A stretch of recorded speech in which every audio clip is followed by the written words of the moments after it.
Could you do me a favor? You're in my shot. Could you step aside? Thank you.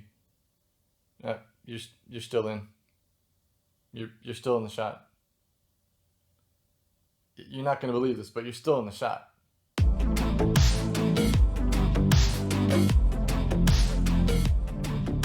And such is the case for the Widelux F8. It is an extremely wide angle lens here.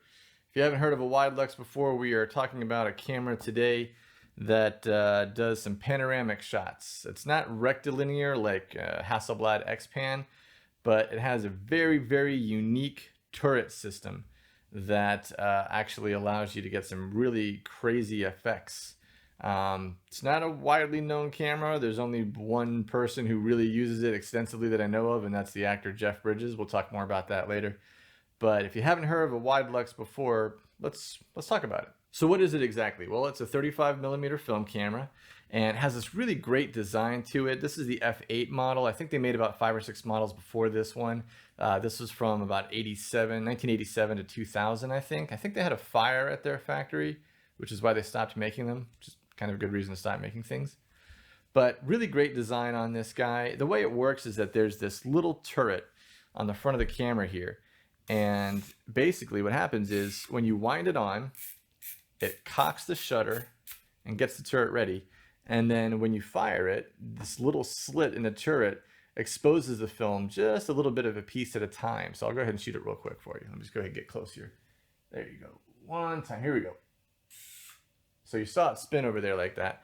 So that was exposing the film just where the slit was. And I'll go ahead and cock it real quick. There's 3 speeds on the camera. You've got 2/50th, 1/25th, and 15th of a second. So this is a 15th of a second. And again, you'll see that little slit kind of move past real slowly on the 15th. There you go. So basically what we have here is a camera that is designed to go from an extreme left to right panoramic viewpoint. I think it's 140 degrees.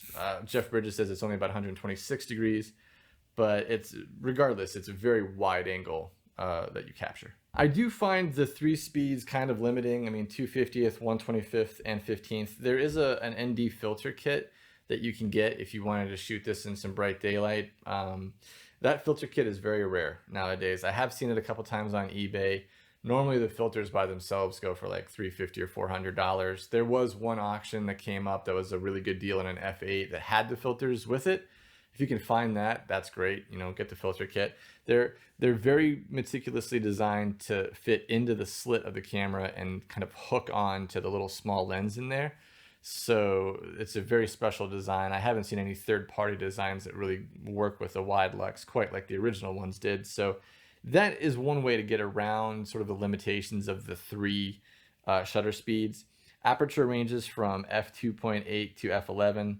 Luckily, that is very easy to change. There's just this one dial on the top right up here.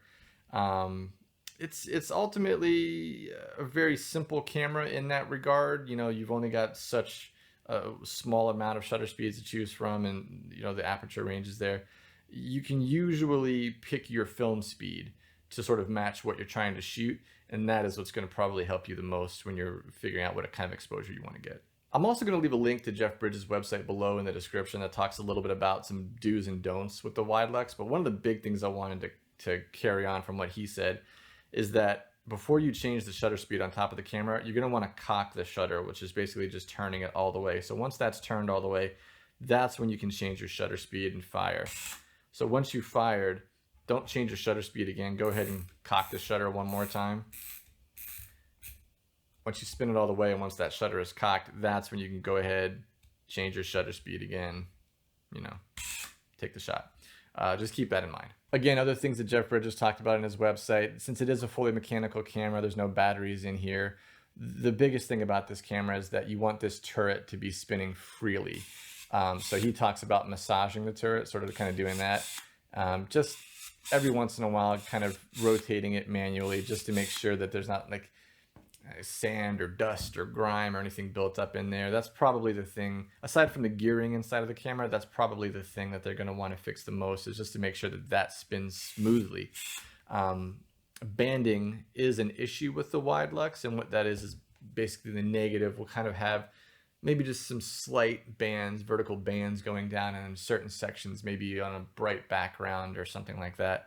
And that is sometimes indicative of the turret just not spinning very smoothly. If it spins smoothly all the way across, you're supposed to get a nice even exposure.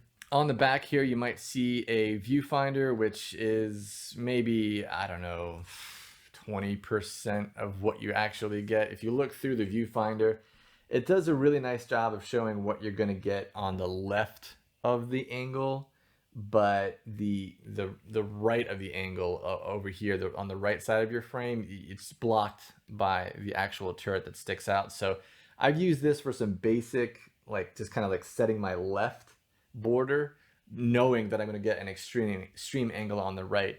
The best thing you can do is to look at the top of the camera where there's actually a bubble level and arrows on the turret top that point to the left and right. Those arrows are showing you exactly where the turret is going to expose. Key thing here is to not lock your hands like you would a normal camera like this. You'll see that your fingers are in that arrow zone.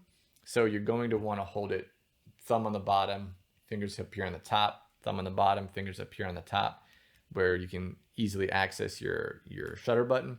And then just make sure that your fingers are outside of the zone of where that arrow is going to hit. Another thing that's kind of crazy about the camera is that there's no way to focus the camera. It is fixed focus. And this is kind of a hard thing for me to wrap my head around, but according to Jeff Bridges' research, and again, Jeff Bridges has been using this camera for decades, so I'm going to go off of what he says. It's fixed focus at 11 feet, and at f2.8, nothing is really sharp until about 10 feet away. So based on the aperture choices that you make, things could be in focus from say 3 feet to 11 feet or past that to infinity. Again, choose your aperture wisely and just give yourself some room to back up and make sure you have stuff in focus if you're shooting at a very wide aperture. When you get up into f11, I think you're going to be pretty safe, being relatively close to something and getting pretty much everything to infinity. But again, just remember that there's no way to actually focus the camera, so you have to be aware of that fixed focus limitation. Switching around to the back again, we have the film door, which has a lock-unlock button. This thing's kind of bit me once already. I had a friend who used the camera, and I don't know if it was him putting it back in the bag or me putting it back in the bag, but I think this little circle got loose. And when I went to grab the camera again, I actually ended up picking up some of the door instead. So you want to be very aware that there's just this little teeny circle that holds the lock-unlock. Make sure that this is protected. Make sure that you put it down in such a way that you don't pick it up from that circle or anything like that. But again, you just turn it to unlock it. You can lift it up from there as well. That'll reset the film counter. And there's a brief look inside of what it actually looks like inside the back of the Widelux. You can see it's a pretty complicated series of rollers to go around the turret. I'm going to leave a link below of a video that I saw when I first got this camera of somebody who was loading it. Very helpful video. I'm going to go ahead and just link that below so you can research that if you want to find out how to load it. Pay attention to the very end, the very last segment right here, right there in the back of the loading. Right when you go under the first roller around the turret, right there to the back, that's where I struggle a little bit, just to make sure it gets down under the last roller and over the teeth and through a very small slit in the take-up spool here. Just make sure that you take your time. Maybe the first roll might not actually be, on properly. Just give yourself a test roll or two just to make sure you get it down. It's definitely not going to be a fast thing. Give yourself some time, but I think once you get the hang of it, it might be it might come second nature to you. There is a nice tripod socket along the bottom there, again coming up around to the front. I just really like the overall design of the camera. And again, as long as you are making sure that you cock it every once in a while to make sure that it's cocked before you change the shutter speeds, and you're using it so that it actually maintains proper upkeep, I think these cameras are going to last you a long time. There are people still that will fix these cameras. I think repairs will run you probably, it's 2020 right now. I think the last quote I got last year was around 300 or something like that to get it totally overhauled. But I can't see how it would break down very soon after you got an overhaul. I think you could probably put hundreds of rolls through it after you got it overhauled. But Just be aware, make sure that you test all the shutter speeds when you first get it, if you get a new unit. And make sure that you have a smooth moving turret.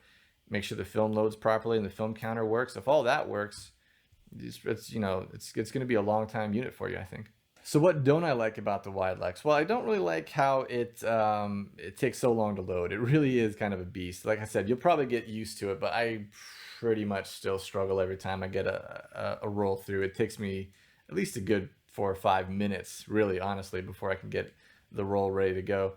Also, having to hold the rewind button and spin this top knurled metal button continuously, it gets a little bit, tedious. It's not really a very pleasant button to turn. There is a company that makes a little device, sort of like the Leica rewinders, that you can stick on here on the top, and it'll help you rewind it. That's kind of a neat addition. There is also a shutter speed, or not shutter speed, pardon. There's a shutter release cable that you can get here. It attached to the shutter release button, so you can use a remote if you want to do that, which might come in handy. As far as shooting at 1/15th, I like that you can hold pretty still and the camera will get you a pretty even exposure all the way across without too much up or down. Normally if you shoot at 1/15th, you might think like shutter shock is kind of an issue, but there really isn't any shutter shock in a swing lens turret camera. So I like that you can hold it pretty steady and get a good exposure at 1/15th. I just don't like that there's a limited amount of shutter speeds, and those ND filters, again, are so hard to find or so expensive when you do. I wish that there was a little bit more variety, but I understand you can only build so much into a mechanical camera. Again, choose your film speed wisely for what you're shooting, and I think that you can get around the limitations of the shutter speeds. The last thing about the F8 that I don't really like is honestly the viewfinder. Like I said, you can kind of look through it and get the left border figured out, but it's for the right border on the other side, it's just completely obscured. Doesn't really make a whole lot of sense, and it also doesn't give you the full vertical. I found in some test negatives that I thought I had the vertical border lined up, but it actually gives you, I think it gives you a little bit more up top, which isn't necessarily a bad thing. But again, it's not an exact viewfinder whatsoever. Don't use it as such. Really, honestly, sticking it on a tripod, using the bubble level, looking left, looking right, based on where these arrows are on the top, it's probably going to be the best way for you to get a proper frame. So that's the Widelux F8 in a nutshell. It is a very fun camera. Go ahead and leave some questions or comments down below if you have any. And yeah, if you're into panoramic shots or swing lens turret cameras, I definitely recommend you look into one. They also did make a medium format model. It's quite a bit more expensive and larger, but it definitely would be a fun camera to try out, I think. But yeah, if you're into like an X-Pan, but you don't want to pay X-Pan prices, or you just want to try a panoramic camera, give the Widelux a shot. Again, check out Jeff Bridges' links down below. I'll leave them in the description so you get kind of a feel for how the camera operates. And as always, thanks for watching, and I'll see you in the next one.